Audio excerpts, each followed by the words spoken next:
ইন্নাল্লাযীনা ক্বালু রাব্বুনাল্লাহ, নিশ্চয় যারা বলে আমাদের রব আল্লাহ। আমাদের রবের নাম কি?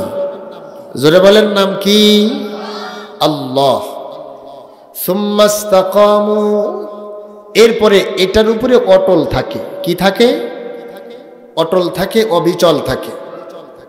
যত রকম তুফান আসুক, যত রকম বিপদ আসুক, ঘূর্ণিঝড় আসুক, টর্নেডো আসুক, নির্যাতন আসুক, মুসলমান যারা আল্লাহকে রব হিসাবে মেনে নিয়েছে তাদের এই আপাদমস্তক, এই কপাল আর কারো কাছে নত করার কোনো অবকাশ নেই। কথা বলেন ঠিক না বেঠি? তারা কোনো লাল চক্ষুকে ভয় করে না, তারা কোনো নির্যাতনকে ভয় করে না, জেলকে ভয় করে না, জুলুমকে ভয় করে না। তারা হক কথা যেটা আছে, কোরআনের কথা যেটা, আল্লাহর পক্ষের কথা যেটা, সেটা তারা বলেই যাবে। কথা বলেন ঠিক না বেঠি? আর কারণ হলো আল্লাহর ভয় যারা ভিতরে ঢুকাইছে তারা জানে চিরস্থায়ী ক্ষমতার মালিক কে। জোরে বলেন কে? বিগত দিনে কেউ কেউ বলেছিল যে আমরা আগামী ৪৫ সাল, ৫০ সাল, ৪১ সাল পর্যন্ত থাকব। আল্লাহ বলেন যে দ্বারা ২৪ সালই যাবে না। ক্ষমতার উপরের ক্ষমতা আর একজন আছে না নাই? তার কথা মনে রেখে সামনে পথ চলতে হবে। তার নামই হচ্ছে রব। আমি কাউকে ব্যঙ্গ করতেছি না, শিক্ষা নেওয়ার জন্য বলতেছি। যারা মনে করেন যে আমরাই সব, বলে খেলা হবে, আরে খেলবো তো উনি, তুমি কিসের খেলবা? সুতা তো তার হাতে, নাটাই তো তার হাতে। তুমি তো ঘূর্ণি, যখন টান দিবে তোমাকে যেতে হবে, তুমি খেলার টাইম পাও কোথায়? কথা বলেন ঠিক না বেঠি? যারা বলে ক্বালু রাব্বুনাল্লাহ, আমাদের রব কে? জোরে বলেন আল্লাহ। সুম্মাস্তাকামু, এরপরে এই কথার উপর কি থাকে? অটল থাকে, অবিচল থাকে। বিপদ আসলেই কি করে না? আল্লাহর পথের বাইরে যায় না। আমরা মুখে বলি ক্বালু রাব্বুনাল্লাহ, কিন্তু বিপদ আসলেই তুলি লোন, বিপদ আসলেই কিস্তি, বিপদ আসলেই হারামের দিকে হাত বাড়াই। আল্লাহ যে নারাজ হচ্ছে সেদিকে আমাদের খেয়াল নেই। কত সাইড যে আছে, কয়টা বলবো? আল্লাহ আমাদের হেদায়েত দেন, আল্লাহুম্মা আমিন বলেন। এভাবে যারা জীবন পার করবে তাদের জন্য কি আসবে? তাতানাজ্জালু আলাইহিমুল মালাইকা, তার মৃত্যুর সময় আল্লাহ পাকের রহমতের ফিরিস্তা আল্লাহ পাঠাইয়া দিবেন। মৃত্যুর সময় আর কোনো টেনশন নাই, কোনো ভয় নেই। কি আছে? কোনো ভয় আছে তার? যে আল্লাহকে রব হিসাবে মেনে তাকে সন্তুষ্ট করে জীবন পরিচালনা করেছে, এ অবস্থায় তার মৃত্যু হয়েছে। আল্লাহর কথা, হাদিসের কথা নয়, কারো বানানো কথা নয়, স্বয়ং আল্লাহর কথা। তাতানাজ্জালু আলাইহিমুল মালাইকা, তার ইন্তেকালের সময় আল্লাহ পাকের রহমতের ফিরিস্তা আজরাইল আলাইহিস সালামের সাথে এক ঝাঁক ফিরিস্তার হাতের ভিতরে এরকম ফুলের তোড়া, এরকম না, দুনিয়ার ফুল না, জান্নাতি ফুল, সুবহানাল্লাহ, ফুল নিয়ে, রেশমি রুমাল হাতের মধ্যে নিয়ে, সুগন্ধিযুক্ত সাদা রেশমি রুমাল নিয়ে মৃত ব্যক্তির সামনে হাজির হবে। মৃত ব্যক্তি তখন তাকায়া দেখবে জান্নাতের দৃশ্য, সুবহানাল্লাহ। দেখে দুনিয়ার এই ব্যাপারী পাড়াও তো এখন সুন্দর সুন্দর বিল্ডিং হচ্ছে। সিরাজগঞ্জ শহর কেন, ঢাকার অর্থাৎ সারা পৃথিবীর সবচেয়ে সুন্দর সুন্দর যে বিল্ডিং, এগুলা সে ভুলে যাবে। জান্নাতে যাওয়ার জন্য তখন সে ব্যাকুল হয়ে যাবে, সুবহানাল্লাহ। মুস্কি হাসতে হাসতে তখন সে, তার রুহুটা বের হয়ে যাবে, কখন সে টেরই পাবে না, সুবহানাল্লাহ। জোরে বলেন আল্লাহ আমাদের এমন মৃত্যু নসিব করেন, বলেন আমিন। এটা হলো আমার আয়াতের স্বাভাবিক তর্জমা। আরেকটি হাদিস আপনাদেরকে শোনাইছি। হযরত ইবনে মাসউদ রাদিয়াল্লাহু তাআলা আনহু থেকে হাদিস বর্ণিত। বিশ্ব নবীজি বলেন, এই জীবন যে আমরা পার করলাম হাসরের ময়দানে, কঠিন কিয়ামতের ময়দানে, ময়দানে মাহশারে, আল্লাহ পাক রব্বুল আলামিন আমাদেরকে 5টা প্রশ্ন করবেন। এই 5টা প্রশ্নের উত্তর দেওয়ার আগ পর্যন্ত এক কদম সামনে বাড়ার অধিকার কোনো মানুষের না। কয়টা প্রশ্ন? এই 5টা প্রশ্নর আলোচনায় ইনশাআল্লাহ আমি আল্লাহ তৌফিক দিলে আজকে করার নিয়ত করেছি। আমরা এই 5টা প্রশ্নর সম্মুখীন আমরা হয়ে প্রশ্নকে সামনে রেখে আমাদের জীবন দিয়ে আমরা অ্যান্সার দিব, পারবো তো ইনশাআল্লাহ? এই প্রশ্নগুলা কি হতে পারে আর আমি কি তার উত্তরটা আদায় করতেছি কিনা এটা আমি আমার জীবনের সাথে মিলাবো। 1 নাম্বার, আন উমরিহি ফিমা আফনা। হাসরের ময়দানে আল্লাহ পাক রব্বুল আলামিন বান্দাকে প্রথমে যে প্রশ্নটা করবেন, খুব মনোযোগ দিবেন। তোমাকে আমি 60 বছরের জীবন দিয়েছিলাম, 50 বছরের জীবন দিয়েছিলাম, 100 বছরের জীবন দিয়েছিলাম, এ জীবনটা তুমি কোন পথে ব্যয় করেছো? এটা হলো আল্লাহ পাক রব্বুল আলামিনের পক্ষ থেকে প্রত্যেকটা মুসলমান, প্রত্যেকটা বান্দার জন্য আল্লাহ পাক রব্বুল আলামিন এই প্রশ্নটা করবেন। 1 নম্বরের প্রশ্ন, জীবনটা তুমি কোন পথে ব্যয় করেছো? আমরা তো মনে করেছি আমরা জীবন যেভাবে চালাবো, আমার জীবন আমি চালাবো, যেমনে খুশি তেমনে চালাবো। কয় দুনিয়াটা রঙের মঞ্চ, যেমনে খুশি তেমনে নাচো। নাউজুবিল্লাহ বলেন। দুনিয়া রঙের মঞ্চ নয়, দুনিয়া হলো ইমতিহানের জায়গা, দুনিয়া হলো প্রশ্নের জায়গা, দুনিয়া হলো আপনার ভালো মন্দ করার জায়গা। আল্লাহ পাক এ জীবন তুমি কোন পথে ব্যয় করেছো? রব্বে কারিম হাসরের ময়দানে আল্লাহ তোমাকে আমাকে প্রশ্ন করবেন। এই একটা প্রশ্ন যদি আমি সামনে রাখি, তাই আমার জীবনের মোড় পাল্টে দিতে হবে। এবার প্রশ্ন করতে পারেন, হুজুর তাইলে কি আমি ঘুমাবো না? তাইলে কি আমি খাবো না? তাইলে কি আমি বিবাহ করব না? তাইলে কি আমার বাচ্চা হবে না? মুসলমান খুব ভালো করে বুঝবেন, আল্লাহ পাক এমন কোন বিধান তার বান্দার জন্য দেয় নাই যে বিধান বান্দা পালন করতে পারবেন না। আল্লাহ পাক রব্বুল আলামিন তার বান্দার জন্য যেমন আল্লাহ যৌবিক চাহিদা দিয়েছেন, তেমনি আল্লাহ তার জন্য স্ত্রীর ব্যবস্থা করেছেন। আল্লাহ পাক পেট দিয়েছেন, পেটের ভিতরে ক্ষুধা দিয়েছেন। এজন্য রব্বে কারীম রিজিকের ফয়সালা করেছেন, কুলু ওয়াশরাবু ওয়ালা তুসরিফু। আল্লাহ বলে খাও, পান করো, খবরদার অপচয় করিও না। এক কথায় রব্বে কারীম পবিত্র কোরআনে কারীম আমাদের জন্য কমপ্লিট জীবন ব্যবস্থা করে দিয়েছেন। আল ইয়াউমা আকমালতু লাকুম দীনাকুম ওয়া আতমামতু আলাইকুম নি'মাতি ওয়া রাদিতু লাকুমুল ইসলাম দীনা। আল্লাহু আকবার বলেন। আল্লাহ পাক রব্বুল আলামিন ইসলামকে পরিপূর্ণরূপে আল্লাহ পরিপূর্ণ দিন হিসাবে আমাদের কাছে পেশ করেছেন, মনোনীত করেছেন। এটার ভিতরে কোনো কমতি নাই। এটা পালন করলে আপনার মানবীয় দৃষ্টিকোণ থেকে যা আপনি চাবেন ইসলামের ভিতরে হালাল ভাবে আল্লাহ সব রেখেছেন। সুবহানাল্লাহ জোরে বলেন। বিবাহ বেশি করতে চান, 4টা করার অনুমতি আছে। কয়টা? 4টা। যদি সামর্থ্য থাকে আপনার। মেয়েরা বেজার হইতেছে, বেজার হইলেও কথা সত্য, যদি পারেন, সামর্থ্য থাকে, আল্লাহ অনুমতি দিয়েছেন। কিন্তু অবৈধভাবে পরকিয়া বা অবৈধ প্রেম করার অনুমতি ইসলাম দিয়েছে? দেয় নাই। বর্তমানের সমাজের অবস্থা খুব খারাপ। স্বামীর কাছে সাজতে চায় না, স্বামীর কাছে সুন্দর থাকতে চায় না, বাইরে বের হওয়ার সময় আতর, এরপরে ভালো জামা সব পইরা বের হয়। কথা কি ভুল বললাম না ঠিক বললাম?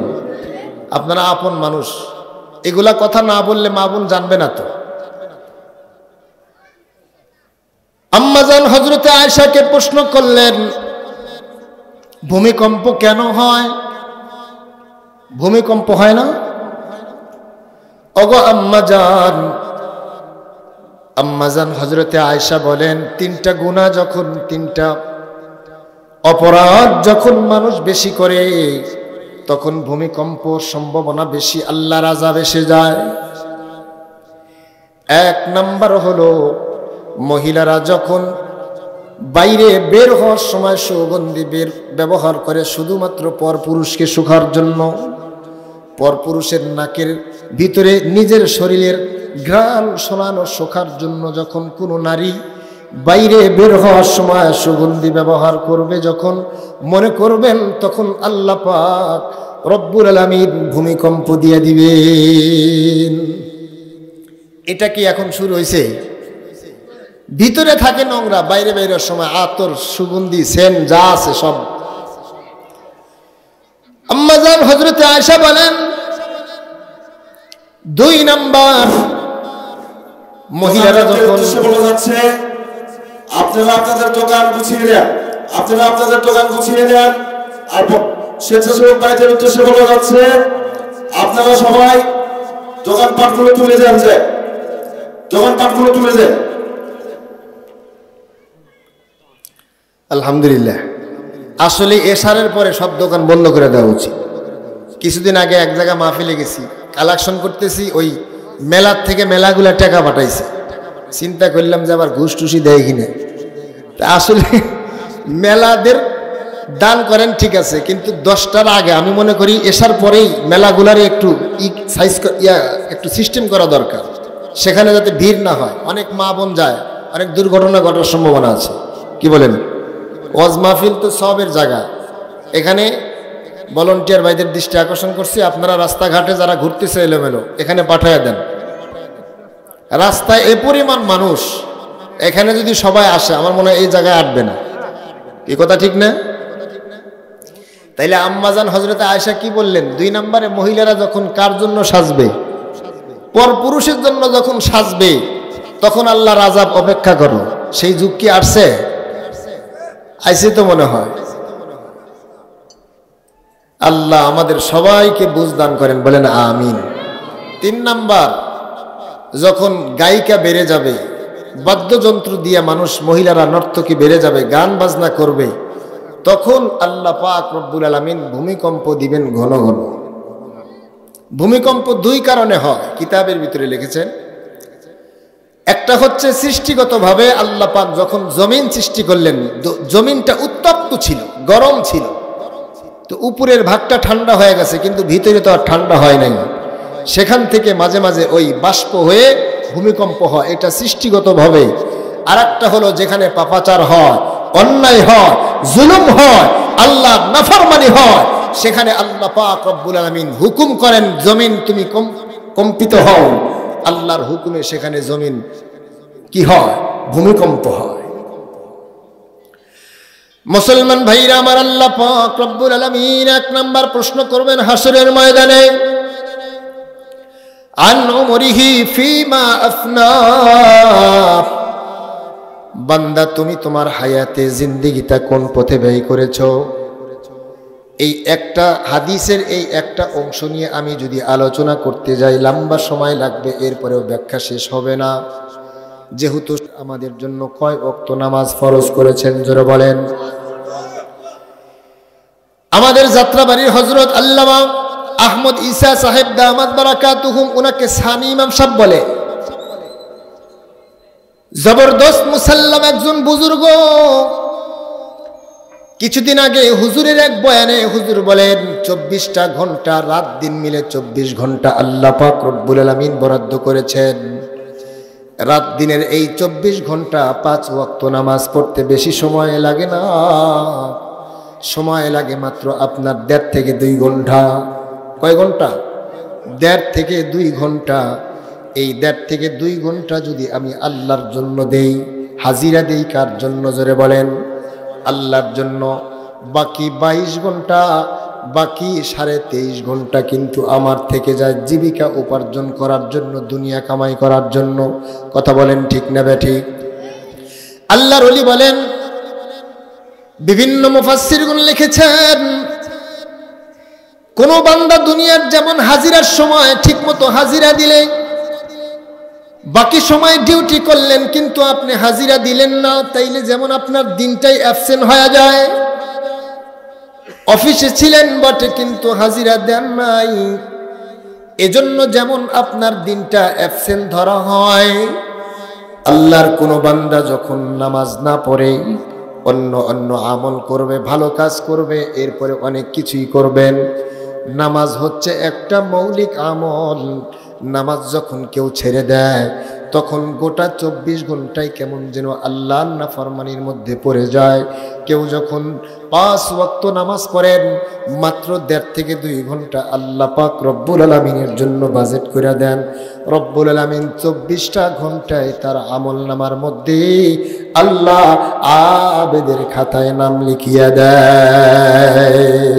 সুবহানাল্লাহ, জোরে বলেন।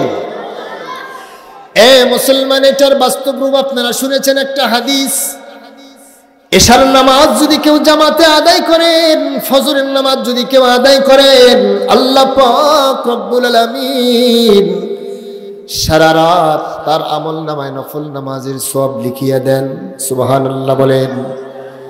আপনারা শুনেছেন এক নামাজের পরে আর এক নামাজের মধ্যবর্তী যেই সগীরা গুনাহ হয়, জোহরের নামাজ পড়ে আসরের নামাজের আগ পর্যন্ত যেই সগীরা গুনাহ হবে, রব্বুল আলামিন আসরের নামাজ পড়ার কারণে জোহরের পর থেকে যেই কৃত অন্যায় আপনার দ্বারা হয়েছে সগীরা গুনাহ, আল্লাহ পাক রব্বুল আলামিন নামাজের বরকতে, ওযুর বরকতে আল্লাহ মাফ করিয়া দেয়। তাহলে যখন কোনো মানুষ 5 ওয়াক্ত নামাজ পড়ে কেমন যেন তার জিন্দেগিটা গড়ে যায়, জীবনটাই সুন্দর হয়ে যায়। আর যদি কেউ নামাজ ছেড়ে দেয়, হাসরের ময়দানে তো আল্লাহ পাক রব্বুল আলামিন প্রথমে যে আমলগুলার হিসাব নিবেন তার মধ্যে প্রথমে রব্বে কারীম নামাজের হিসাব নিবেন। কিসের হিসাব? জোরে বলেন। তাইলে 1 নম্বরের প্রশ্ন, এই বাচ্চাগুলা একটু সরে দেন তো। 1 নম্বরে হিসাব নিবেন আল্লাহ, আন উমরিহি ফিমা আফনা, জীবনটা কোন পথে ব্যয় করেছো, কিভাবে কাটিয়েছো। মনে থাকবে তো ইনশাআল্লাহ? কোন জীবনটা কোন পথে ব্যয় করছো? বলে হুজুর আল্লাহর পথে কেমনে ব্যয় করব? আল্লাহর পথে ব্যয় করার জন্য আলেমরা আছে না, তাদের থেকে জানতে হবে। হুজুর আমি তো এইভাবে চলতেছি, আমার চলাটা কি ঠিক আছে? জিজ্ঞেস কি করি? কোন সময় করি না। শুধু ওই যে পিতা মাতার ইন্তেকালের পরে 3 দিনের দাওয়াত দেই আর মাঝে মাঝে একটু সালাম কালাম দেই, মাসালা তো হুজুরদের জিগাই না। কিছুদিন আগে আমার এক মুসল্লি, আমি তো এখন আপনাদের দোয়ায় কোনাবাড়ি জোরন কেন্দ্রীয় মসজিদে নামাজ পড়াই, শুধু জুমা পড়াই। তো এক মুসল্লি বলতেছে, হুজুর একটা কথা বলতে চাই, গীবত বলতেছি না, এটা ইবরতের জন্য বলতেছি, শিক্ষা আছে এর ভিতরে, আমাদের শিক্ষা আছে। হুজুর আমি তো 17 সালে আমার বিবিরে তালাক দিছি, এতদিন সংসার করতেছি, এখন আমি যতটুকু আলেমদের থেকে জানলাম আমি জিনা করতেছি, তাহলে আমার উপায় কি? এখন আমি কি করব? আমাদের সমাজে এমন মানুষ আছে না নাই? 3 তালাক দিয়া এরপরেও স্ত্রী নিয়ে সংসার করতেছে খুব আরামে, মানে কাউরেই জিগে না, বাস দিছে তো দিছে, 2 জনে সন্ধি করছে, নাও তুমিও কাউরে বলবো না আমিও কাউরে বলবো না। দেখে কে? ইয়ালামু খাইনাতাল আয়ুন ওয়া মা তুখফিস সুদূর। চোখের খেয়ানত, ভিতরে ভিতরে কি গুনাহ করতেছি এগুলাও আল্লাহ দেখে। দেখে কে? জোরে বলে। আল্লাহ আমাদের এই বুঝ দেওয়া, এই বুঝ আমাদের ভিতরে দান করেন, বলেন আমিন।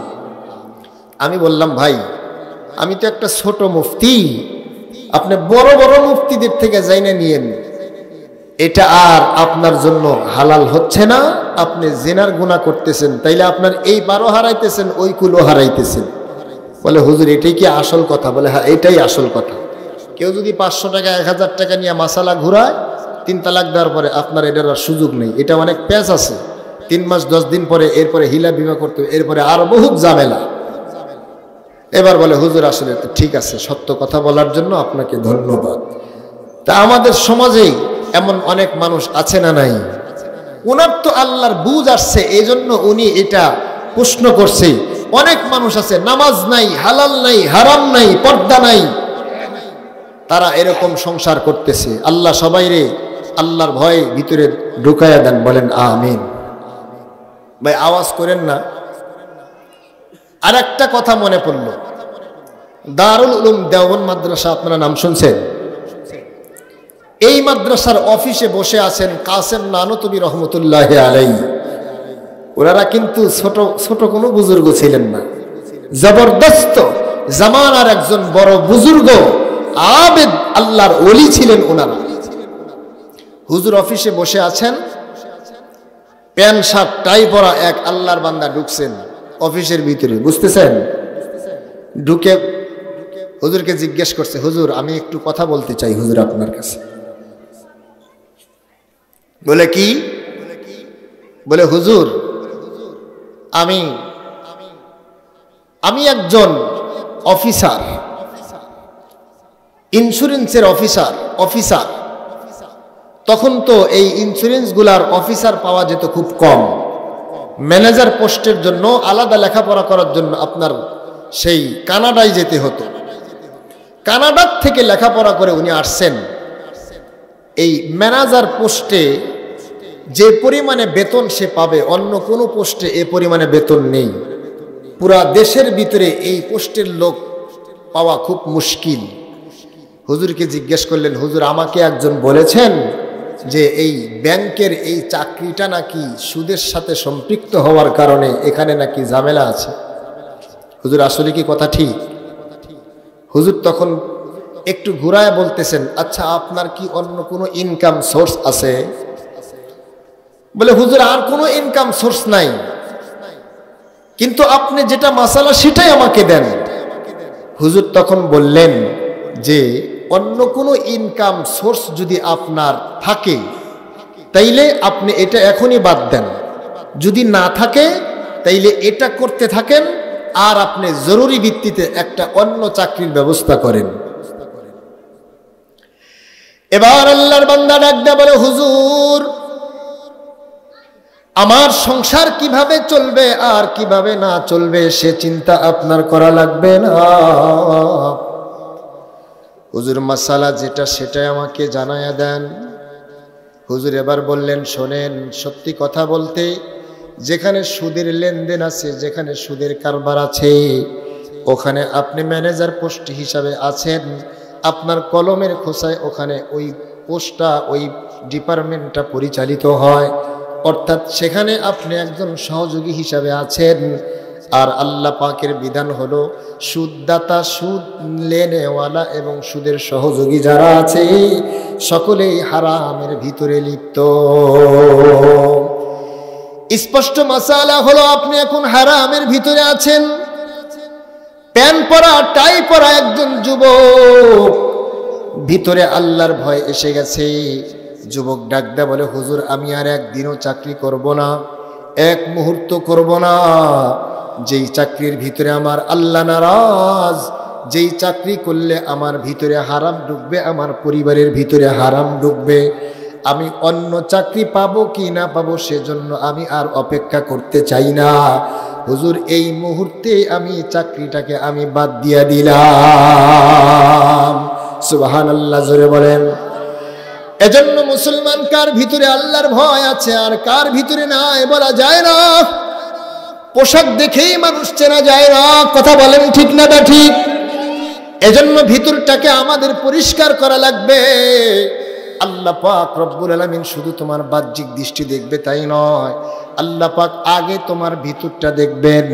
ভিতর যদি পরিষ্কার হয়ে যায় আল্লাহর কাছে তোমার আমার মর্যাদা বেড়ে যায়। এই মর্যাদা শুধু পোশাক আর দুনিয়ার প্রাচুর্যের দ্বারা হয় না। ইন্না আকরামাকুম ইনদাল্লাহি আতকাকুম। আল্লাহ পাক রব্বুল আলামিন বলেন, আমার কাছে সম্মানিত ব্যক্তি হলো সেই যে ব্যক্তি তোমাদের মধ্যে বেশি মুত্তাকি, বেশি পরহেজগার, যে ব্যক্তির ভিতরে আমি আল্লাহ পাকের ভয় বেশি আছে। মানুষ কি বলে বলল, মানুষ কি বলল সেদিকে সে তাকায় না।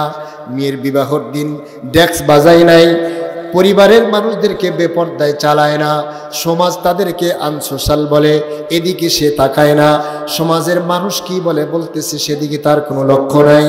লক্ষ্য একটাই, আমার আল্লাহ কি বলতেছেন, স্ত্রী বেপর্দায় রাখলে আল্লাহ নারাজ হচ্ছে, ছেলে মেয়েদেরকে বেপর্দায় চলাইলে আল্লাহ নারাজ হচ্ছে। এজন্য তোমার আমার পদক্ষেপ যখন আল্লাহকে সন্তুষ্ট করা হয়ে যাবে, দিন যত যাবে, মুসলমানের বয়স যত বাড়বে, আল্লাহর কাছে তার মর্যাদা তত বাড়তে থাকবে। হাসরের ময়দানে 1 নাম্বার প্রশ্ন আল্লাহ করবেন, আন উমরিহি ফিমা আফনা ওয়া আন শাবাবিহি ফিমা আবলা। 2 নাম্বার প্রশ্ন আল্লাহ পাক রব্বুল আলামিন যেটা করবেন, রিবাব দেন, রিবাব, যুবকদেরকে আল্লাহ পাক রব্বুল আলামিন, যুবকরা খুব ভালো করে শোনেন, আল্লাহ পাক যৌবনের হিসাব নিবেন। ওয়া আন শাবাবিহি ফিমা আবলা। যুবক ভাইরা খুব ভালো করে কান লাগায়া শোনো। মনে করি আমাদের বয়স বেশি হওয়া লাগবে, দাড়ি পাকা লাগবে, এরপরে মেয়ে বিবাহ দিব, এরপরে মসজিদে যাব, না না, এমন কোনো গ্যারান্টি নাই। যৌবনকালে আল্লাহর ওলি হওয়া যত সহজ, বৃদ্ধকালে আল্লাহর ওলি হওয়া তত সহজ নয়। দুনিয়া কামাইতে গেলে যৌবনকাল লাগে, বৃদ্ধকালে দুনিয়াও কামান যায় না।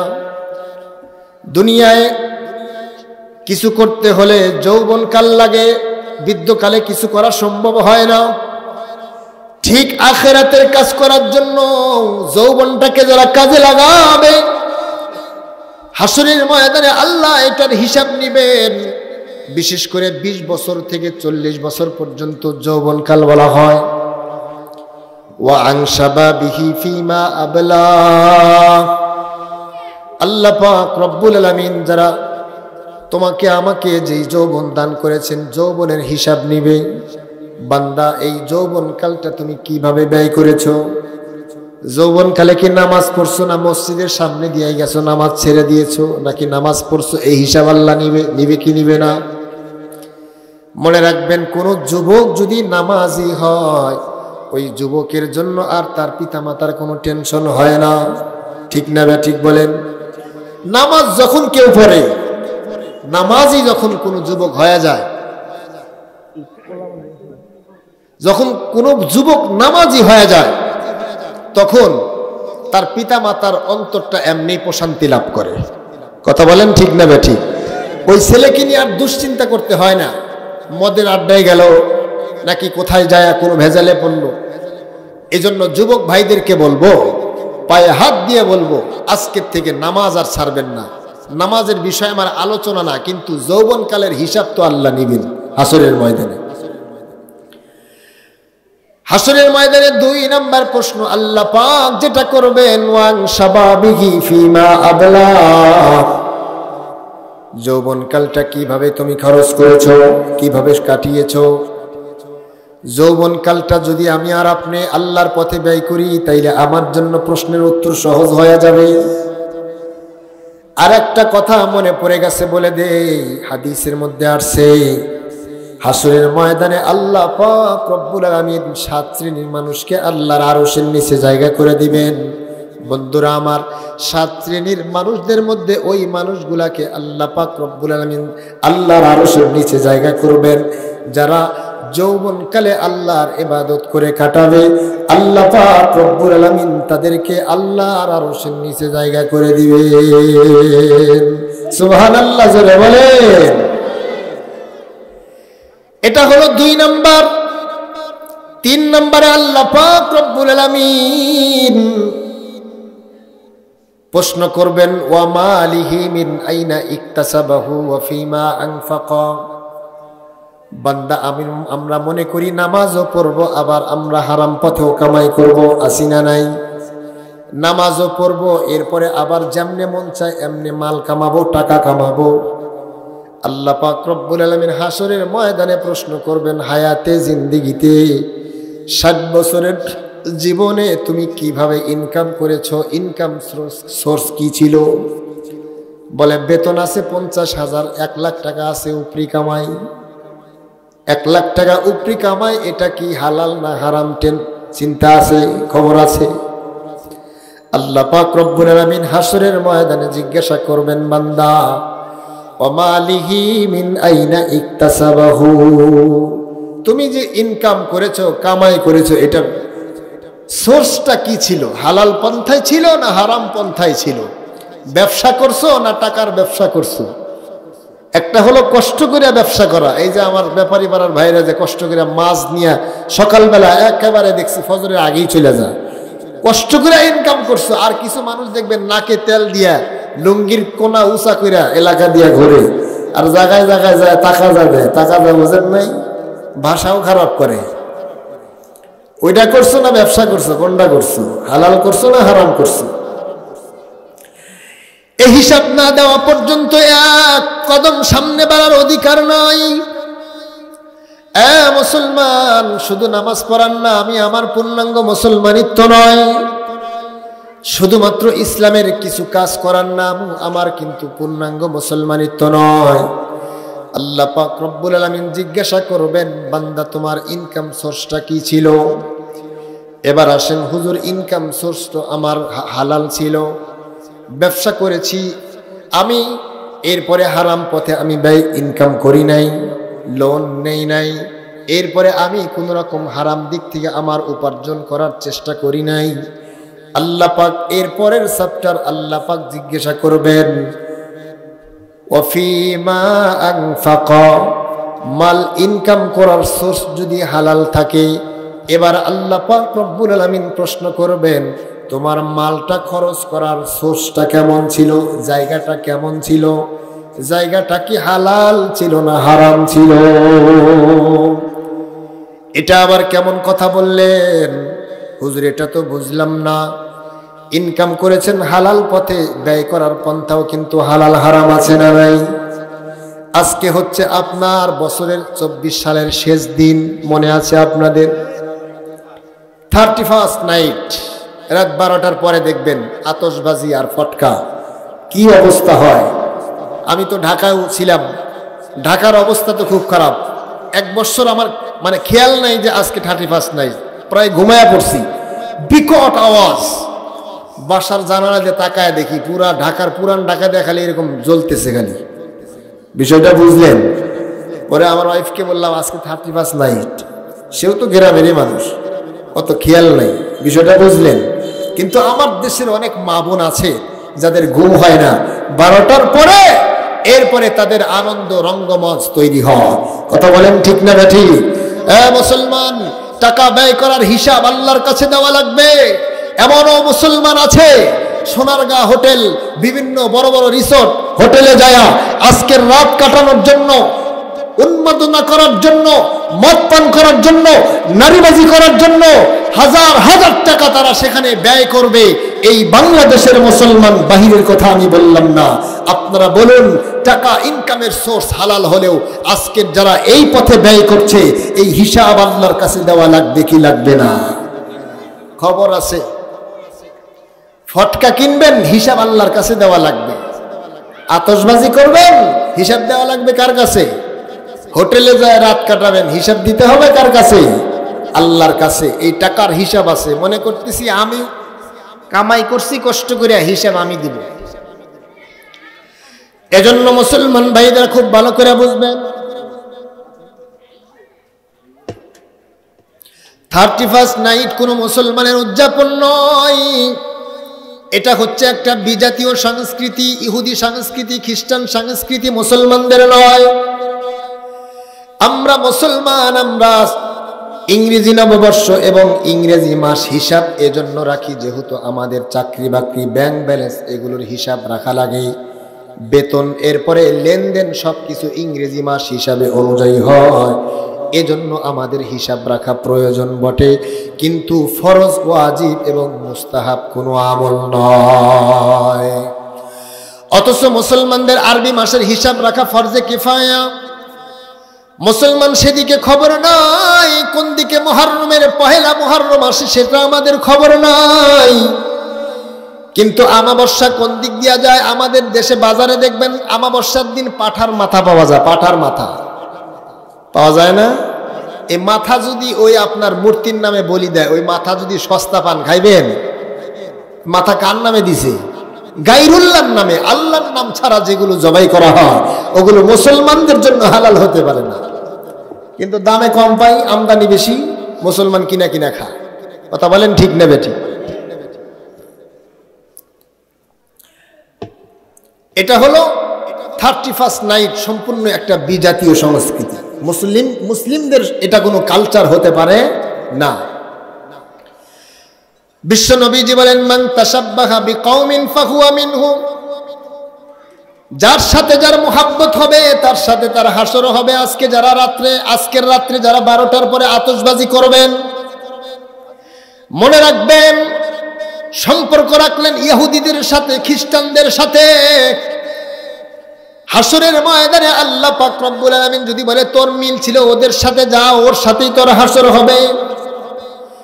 মুসলমান, নামাজ পড়লাম, জীবনটা মুসলিম হিসাবে পরিচয় দিয়ে কাটাইলাম, বলুন তো দেখি বিজাতীয় সংস্কৃতি উদযাপন করার কারণে, টাকা ব্যয় করার কারণে রব্বুল আলামিন যদি বলে তোর নামটা আমি ওদের মুহাব্বতের খাতায় লিখে দিয়েছি, যা তোর হাসরটা ওদের সাথে হবে, বলুন তো দেখি সেদিন কি কোনো উপায় থাকবে? 3 নম্বরে আল্লাহ পাক রব্বুল আলামিন, 4 নম্বরে আল্লাহ পাক রব্বুল আলামিন কি করবেন? বান্দাকে জিজ্ঞাসা করবেন মাল কোন পথে ব্যয় করেছো। 1 নম্বর হলো আল্লাহ পাক জীবনের হিসাব নিবেন, জীবনটা কোন পথে ব্যয় করেছো, আমার হুকুমের দিকে খেয়াল করেছো নাকি নিজের মন চাহি জিন্দেগি করেছো, এটা হলো 1 নম্বরের হিসাব। 2 নম্বরে আল্লাহ পাক রব্বুল আলামিন বান্দাদেরকে যে হিসাব নেবেন যৌবনকালটা কিভাবে ব্যয় করেছো। 3 নম্বর আল্লাহ পাক রব্বুল আলামিন জিজ্ঞাসা করবেন বান্দা মাল কিভাবে উপার্জন করেছো। 4 নম্বর আল্লাহ পাক রব্বুল আলামিন জিজ্ঞাসা করবেন বান্দা মাল কোন পথে ব্যয় করেছো। এজন্য যেদিকে সেদিকে টাকা ব্যয় করা যাবে না। আজকে দেখবেন বিভিন্ন জায়গায় ডেস্ক বাজাইতেছে, এরপরে বিভিন্ন রকম গুনাহের কাজে টাকা ব্যয় করতেছে, আছে না নাই? আলহামদুলিল্লাহ, ব্যাপারী পাড়া আর আমার মোহাব্বতের মানুষগুলো আজকের রাত্রে টাকা ব্যয় করছে খুব সুন্দর একটা কাজে, আলহামদুলিল্লাহ বলেন। আল্লাহ এদের সামনের ভবিষ্যৎ জীবনকে সুন্দর করে দেন, বলেন আমিন। মুসলমান, লম্বা করতে চাই না। আল্লাহ পাক রব্বুল আলামিন 5 নম্বরের প্রশ্ন যেটা করবেন সেটা হলো তুমি যতটুকু জানতা আমল কি ততটুকু করতা। আল্লাহ জিজ্ঞাসা করবেন বক্তৃতা দিছে যতটুকু আমল করেছো কিনা। এজন্য মাঝে মাঝে ভাবি আল্লাহ বয়ান করে কি মুসিবতি পড়ি কিনা। মানুষ আবার চিন্তা করি না বললে তো সাধারণ মানুষ অনেক কিছুই জানে না, এটা তো আলেমদের দায়িত্ব। তবে আপনারা দোয়া করবেন আল্লাহ পাক যাতে এ প্রশ্ন করে না আটকায় যে বান্দা যা বলছো তা আমল করছো কিনা। মাঝে মাঝে বড় ভয় হয়। আল্লাহ বলবেন বান্দা যতটুকু জানতা ততটুকু আমল করতা কিনা। তোমরা শুনেছো এমন কোন মসজিদ নাই ইমাম সাহেবের থেকে তোমরা শোনো নাই যে নামাজ পড়া ফরজ। এটা জানে না এমন কোন মুসলমান নাই। কিন্তু আমরা জানার পরেও এই আমলটা করি না। এজন্য আমার আলোচনা লম্বা নয়, আমি শুধু হাদিসের তরজমা এবং সংক্ষিপ্ত ব্যাখ্যায় আপনাদের শোনাইলাম। আমরা নিজেদের মানুষ, আমরা আপনাদের, আপনারাও আমাদের। এই হাদিসটা যদি সামনে রেখে জীবন চালাই, ইনশাআল্লাহ আমি মনে করি জীবনের প্রত্যেকটা পদক্ষেপে আমার হাদিসের দিকে যদি খেয়াল থাকে তাহলে আমার আর অন্যায়ের দিকে পা বাড়বে না। এখন আমার আর জীবন এমনি চলবে না। এই হাদিসটা সুন্দর একটা হাদিস। দেখেন অল্প কথা কিন্তু অর্থ অনেক ব্যাপক হয়। একটা প্রশ্ন, জীবন কোন পথে চালাইছো? বালেগ হওয়ার পর থেকে মৃত্যুর আগ পর্যন্ত জীবনটা কোন পথে ব্যয় করেছো? রব্বুল আলামিন হিসাব নেবেন। এজন্য আমার মন চাহি চলা যাবে না। 2 নম্বরে যুবকরা মনে করেছি বৃদ্ধকালে আমল করব, এটাও মাথায় রাখা যাবে না। তিন নম্বরে মাল উপার্জন করা লাগবে, কিন্তু ইচ্ছা মতো নয়, আল্লাহর হুকুম মতো। চার নম্বরে ব্যয় করতে হবে, তবে হালাল জায়গা, হারাম জায়গায় ব্যয় করা যাবে না। পাঁচ নম্বর, যতটুকুই আমি জানি অতটুকুর উপরে আমার আমল আছে কিনা। এই পাঁচটা কথার উপর যদি আমরা আমল করতে পারি, ইনশাআল্লাহ আমাদের পরকাল জীবন সুন্দর হয়ে যাবে। আল্লাহ তাবারাকা ওয়া তাআলা যে কথাগুলো বললাম, সর্বপ্রথম আমাকে, এরপর আমাদের সবাইকে আমলের তৌফিক দান করেন।